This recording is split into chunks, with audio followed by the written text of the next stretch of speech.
Laura Luelmo apenas contaba con 26 años cuando llegó a El Campillo, Huelva, a principios de diciembre de 2018, para cubrir una baja.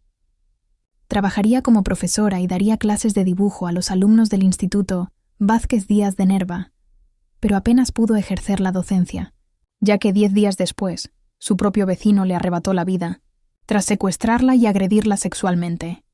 El 12 de diciembre de 2018 debía ser un día más para todos, pero se transformó en un hecho espeluznante, que conmocionó a toda España, y se convirtió en una de las fechas más negras de la historia reciente de nuestro país. España sufrió con especial intensidad la desaparición y asesinato de Laura Luelmo. Si no conoces su historia o quieres recordarla, quédate hasta el final del vídeo porque yo te lo cuento. El Campillo, donde se produjo este suceso tan macabro, es un municipio y una localidad española, que se encuentra en la provincia de Huelva, en la Comunidad Autónoma de Andalucía. Cuenta con una población de tan solo 2.014 habitantes. Laura Luelmo Hernández nació en Zamora el 12 de septiembre de 1992. Era natural de Villabuena del Puente. Graduada en Bellas Artes en la Universidad de Salamanca y con un máster de profesorado en educación secundaria y un FP en la especialidad de dibujo por la Universidad de Valencia. Laura era una prometedora joven con las ideas muy claras y muchas ganas de ejercer su profesión como docente, tanto que no le importó cruzar prácticamente el país para hacerse cargo de una sustitución en el Instituto Vázquez Díaz de Nerva. A muchos kilómetros dejaba a sus padres, Maite y Ángel, y a su novio, Teofi, que lamentablemente no volverían a verla tras el puente de la Constitución de ese año 2018. La joven, además de docente, también dedicó gran parte de su corta vida a la pintura, a la fotografía y al diseño. Entre otras disciplinas, estaba llena de ilusiones, de sueños, de vida. Ante su apresurada llegada a Huelva, una compañera de profesión le ofreció vivir de alquiler en una casa cercana del centro educativo, ubicada en la localidad de El Campillo, y ella, que había llegado manifestando su pasión por la enseñanza, aceptó. Lo que ella no sabía es que, desgraciadamente, se encontraría a 12 escasos pasos de un exconvicto reincidente, recién salido de prisión y acusado de un asesinato a una anciana en el año 1997, y cometió también varias agresiones a mujeres. El novio de la profesora informó a los investigadores que su pareja le había dicho días anteriores que estaba preocupada, ya que se sentía observada y acosada por un vecino. Este vecino se sentaba en una silla frente a su vivienda solo para observarla detenidamente. El vídeo que Laura envió a su novio, que fue incluido en el sumario de este crimen, iba acompañado de la siguiente frase: «La única pega es que tengo un vecino que me da un poco de miedo». Este vecino se trataba de un hombre de etnia gitana, llamado Bernardo Montoya, un exconvicto con delitos de sangre que había pasado desapercibido en el municipio. La proximidad de sus casas la intimidaba cada vez que le veía pasar, a pesar de desconocer su pasado, pero ella fue valiente y continuó con su vida. Sin embargo, su estancia se truncó en terror por culpa de aquel individuo el 12 de diciembre de 2018. La joven, al llevar tan pocos días viviendo en la zona, apenas conoció a varios vecinos del municipio, por lo que no se relacionó en esos días con nadie. A las 4:20 de la tarde de aquel fatídico día, Laura envía su último mensaje de WhatsApp a su pareja, Teófilo, en el que decía que no sabía si iba a salir a caminar, ya que hacía viento.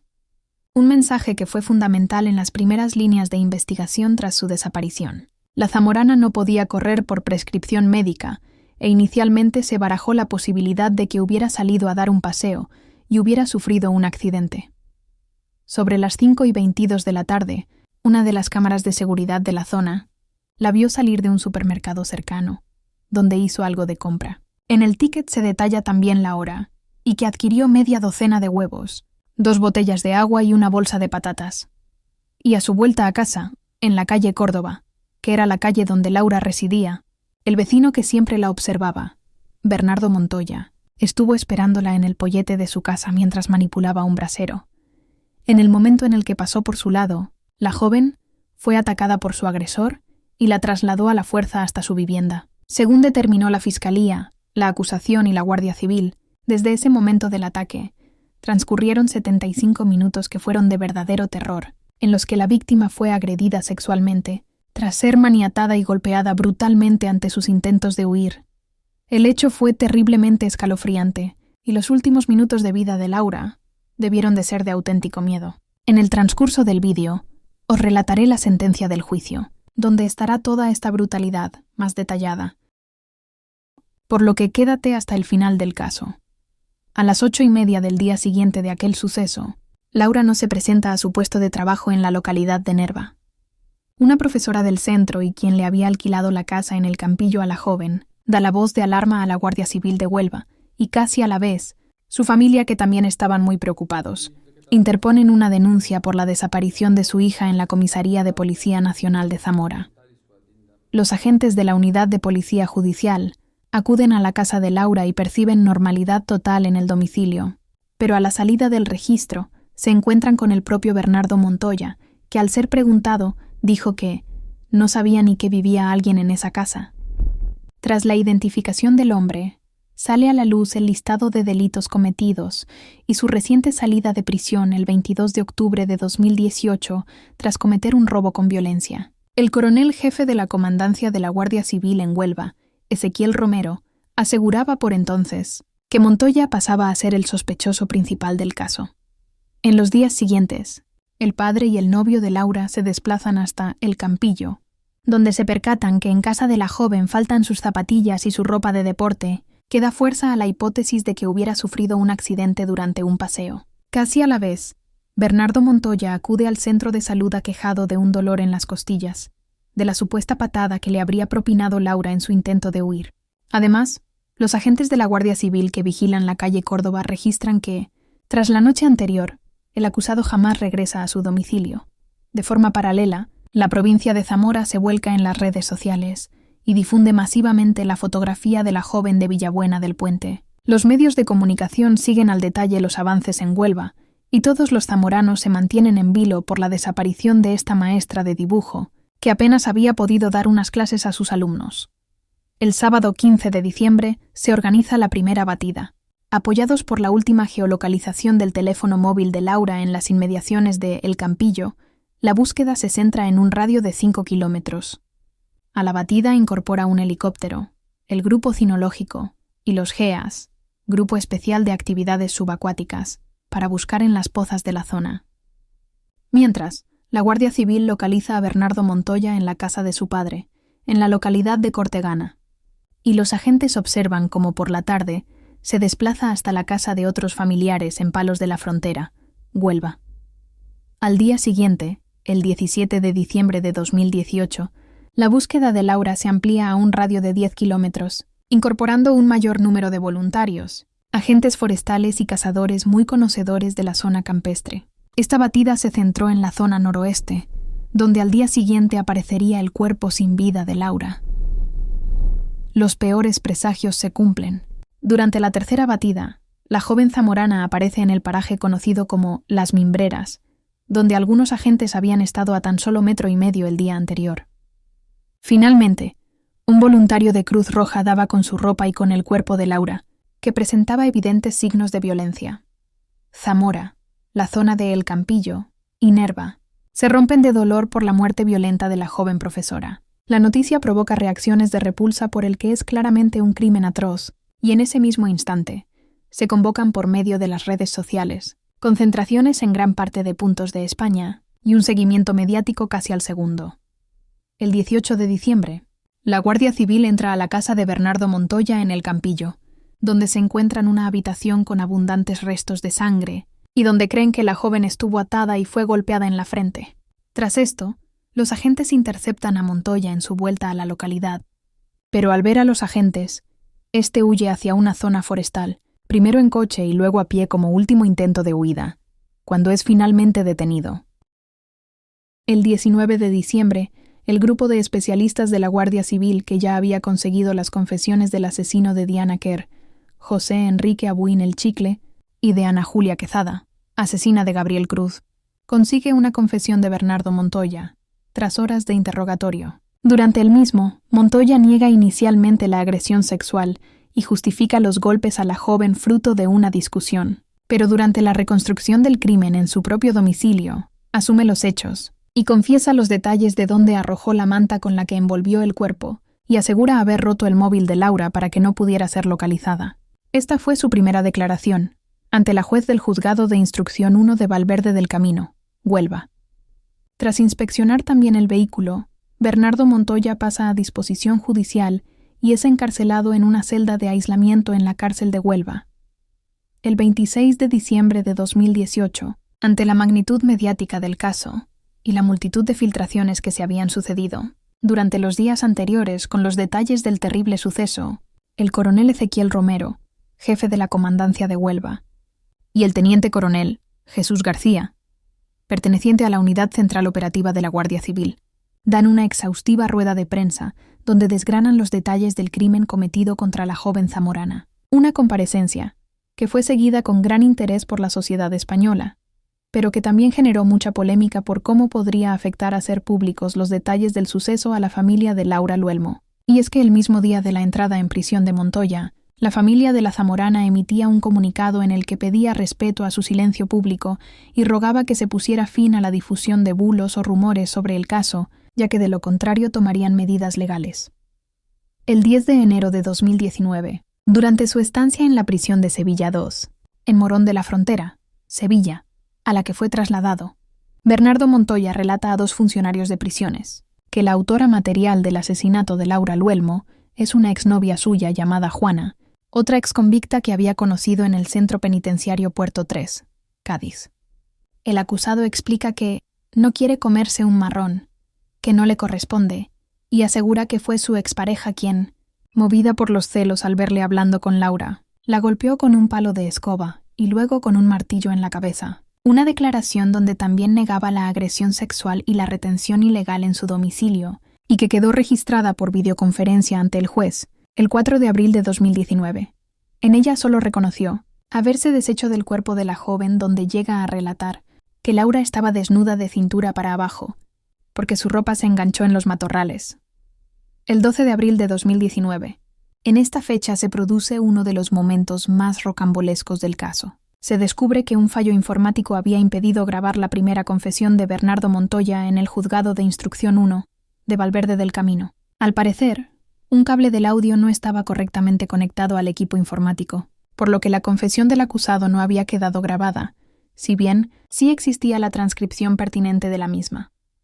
El 22 de abril de 2019, el abogado del acusado, Miguel Rivera, solicita la puesta en libertad provisional de Bernardo Montoya, por la ausencia de esta grabación de su primera confesión. El letrado defiende que la jurisprudencia tanto del Tribunal Supremo, la Audiencia Nacional, como de la Ley Orgánica del Poder Judicial, solo da validez al material audiovisual, pero no a su transcripción en papel. Mientras, el Ministerio Fiscal indica que la transcripción de una declaración tiene la misma validez que una grabación, si bien admite que no tiene la literalidad y la apreciación que un audio.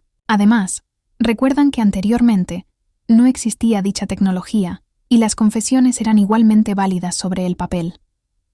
El 30 de abril de 2019, el Juzgado de Instrucción 1 de Valverde del Camino admitía a trámite la petición de puesta en libertad provisional para Bernardo Montoya. El letrado defiende por entonces que la única confesión válida es la realizada por Montoya el 4 de abril por videoconferencia, donde acusa de haber cometido el crimen a su exnovia y niega la agresión sexual y el secuestro.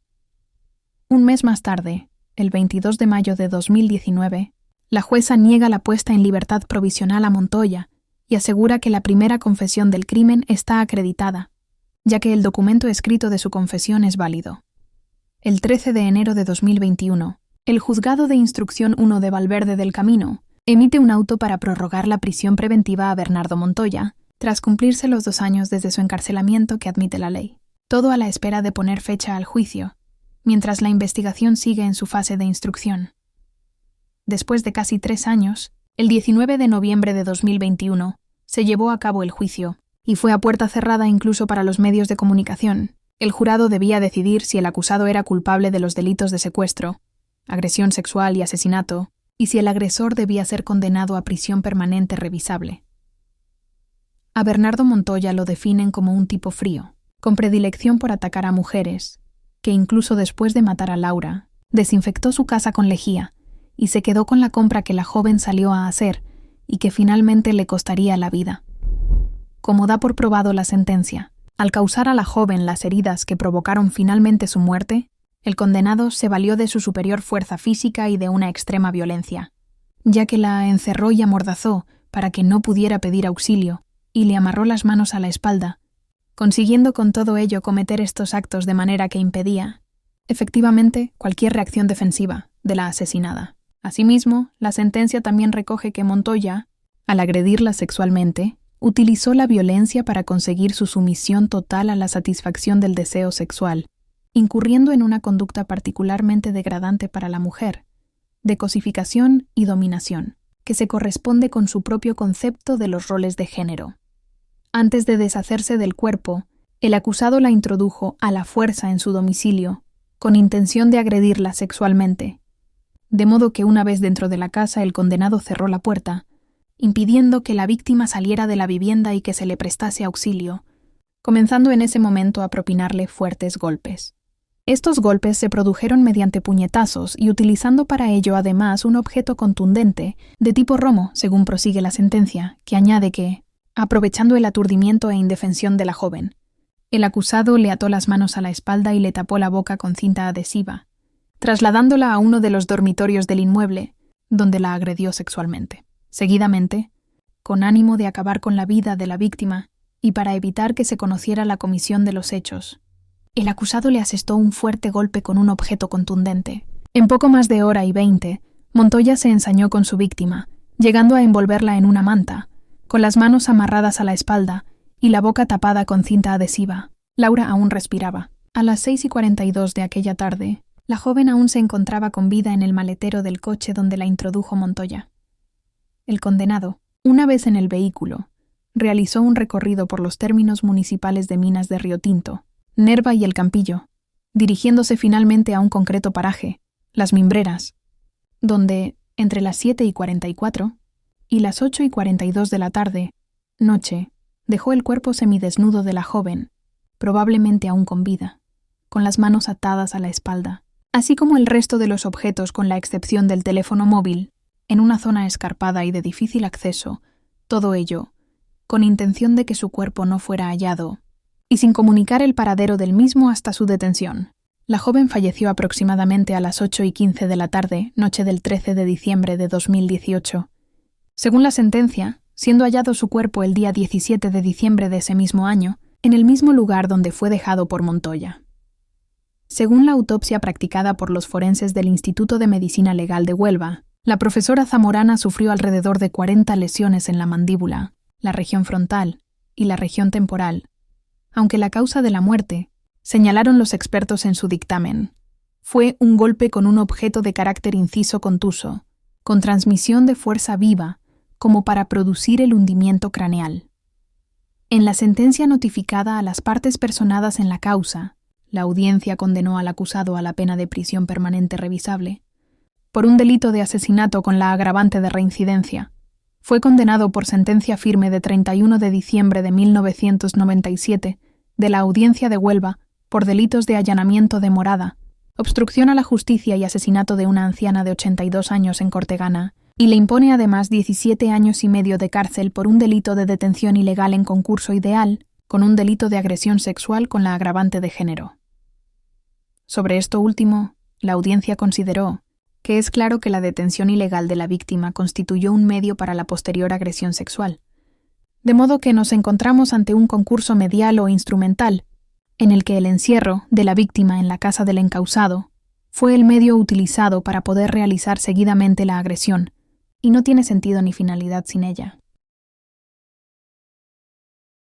Asimismo, y en concepto de responsabilidad civil, el acusado tuvo que indemnizar con un total de 400.000 euros a los padres y hermanos de la víctima. En este punto, el magistrado presidente del juicio conjurado concluyó que no procede indemnizar al novio de la fallecida, ya que no consta que la parte que lo solicita, acusación particular, ostente formalmente su representación procesal y, además, no consta que existiera una relación estable, con convivencia análoga a la del matrimonio. El Campillo, Zamora y toda España, en el juicio, tuvieron que revivir el terrible crimen que acabó con la vida de Laura Luelmo Hernández, una prometedora joven zamorana, que se mostraba feliz y con muchas ganas de ejercer su profesión, como docente de dibujo. Un asesinato que removió las tripas a buena parte de la población y que provocó una oleada de solidaridad con sus seres queridos y de reivindicación contra la violencia machista.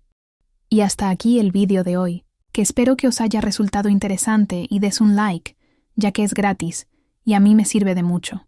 También aprovecho que si os gusta mi contenido y aún no estáis suscritos a mi canal, me harías un gran favor si lo hicieras. Tengo varios casos preparados, que si yo fuera tú, no me los perdería. Y sin más preámbulo, me despido de vosotros dando las gracias de corazón por todo el apoyo recibido.